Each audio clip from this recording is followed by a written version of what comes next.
ಸುರಕ್ಷತೆಯ ಎಲ್ಲಾ ವಿಧಾನಗಳ ನಂತರವೂ ಯಾರಾದ್ರೂ ಫ್ರಾಡ್ ಮಾಡಿದ್ರೆ ಏನು ಮಾಡಬೇಕು? ಮೊದಲ ಹೆಜ್ಜೆ, ಡಿಜಿಟಲ್ ಪಾವತಿ ಫ್ರಾಡ್ನ ಬಗ್ಗೆ ತಿಳಿದ ನಂತರ ನೀವು ತಡ ಮಾಡಬಾರದು. ಎರಡನೇ ಹೆಜ್ಜೆ, ಚೆಕ್ಬುಕ್ ಮತ್ತು ಪಾಸ್ಬುಕ್ನಲ್ಲಿ ನೀಡಿದ ನಿಮ್ಮ ಬ್ಯಾಂಕ್ನ ಕಸ್ಟಮರ್ ಕೇರ್ ನಂಬರ್ಗೆ ಕಾಲ್ ಮಾಡಬೇಕು.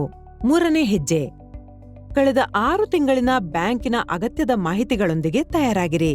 ಅವುಗಳೆಂದರೆ ಬ್ಯಾಂಕಿನ ಸ್ಟೇಟ್ಮೆಂಟ್, ಎಸ್ಎಂಎಸ್ನ ರಸೀದಿ, ಅಮಾನ್ಯ ಟ್ರಾನ್ಸಾಕ್ಷನ್ನ ದಿನಾಂಕ ಮತ್ತು ಮೊತ್ತ, ಮತ್ತು ನಿಮ್ಮ ಗುರುತಿನ ಮಾಹಿತಿ. ನಾಲ್ಕನೇ ಹೆಜ್ಜೆ, ಬ್ಯಾಂಕ್ ತಿಳಿಸಿದ ಹಾಗೆ ನಿಮ್ಮ ಸಮೀಪದ ಪೊಲೀಸ್ ಸ್ಟೇಷನ್ನ ಸೈಬರ್ ಕ್ರೈಮ್ನ ಯೂನಿಟ್ನಲ್ಲಿ ದೂರು ಸಲ್ಲಿಸಿ. ಐದನೇ ಹೆಜ್ಜೆ, ನಿಮ್ಮ ದೂರಿಗೆ ಸಂಬಂಧಪಟ್ಟ ಮಾಹಿತಿಯನ್ನು ತಿಳಿಯಲು ಬ್ಯಾಂಕಿನೊಂದಿಗೆ ಮಾತನಾಡಿ. ಹೌದಾ, ತಿಳಿತು.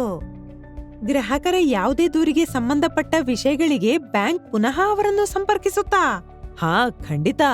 ಇದರ ಸಮಯದ ಮಿತಿ 1 ವಾರದಿಂದ 30 ದಿನಗಳ ತನಕ, ಬ್ಯಾಂಕಿನ ಕೆಲಸದ ದಿನಗಳಲ್ಲಿ ಯಾವಾಗಲೂ ಮಾಡಬಹುದು. ನೀವು ತಾಳ್ಮೆಯಿಂದಿರ್ಬೇಕು ಅಷ್ಟೇ.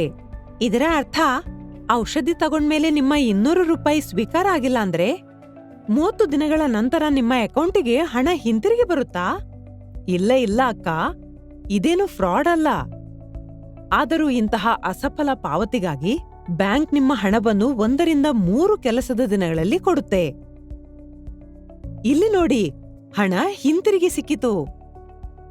ಅರೆ ವಾ, ಹಣ ಬಹಳ ಬೇಗ ಸಿಕ್ಕಿತು. ಈಗ ನೀವು ಇದನ್ನ ತಿಳಿದ್ರಿ, ಡಿಜಿಟಲ್ ಫ್ರಾಡ್ನಿಂದ ನಿಮ್ಮನ್ನು ಹೇಗೆ ರಕ್ಷಿಸಬಹುದು ಅಂತ.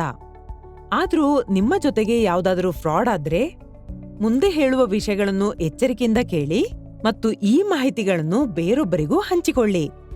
ಮೊದಲನೇದು, ಅಗತ್ಯ ಇದ್ದಾಗ್ಲೆಲ್ಲ ಸಂಪರ್ಕಿಸಲು ಬ್ಯಾಂಕಿನ ಕಸ್ಟಮರ್ ಕೇರ್ ನಂಬರ್ ಅನ್ನು ನಿಮ್ಮ ಬಳಿಯೇ ಇರಿಸಿಕೊಳ್ಳಿ.